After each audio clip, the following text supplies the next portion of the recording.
నాకొక్క రాత రాసినవరా మల్లరాయకయ్యో మరి జనములుంటే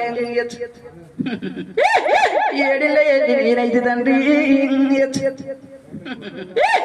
కలియోగానికి నాది కథ వాయు పుట్టే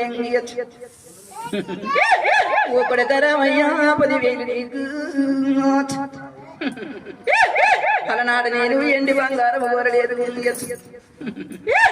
ఇక కొడుకుల కంటే కోటి రాజ్యం వెళ్తాననుకుంటే మీరు కొడుకులు గారు ఏమిని వాళ్ళయ్యను నేను 12 ఏళ్ళ పసిపాలనయ్యి అట్టుబడి కట్టి మిమ్మల్ని దాదీనా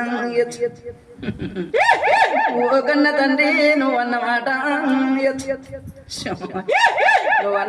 మరి తప్పలేదు కొడుకులు గారు ఏమని వాళ్ళు అవుతారన్నవయ్యో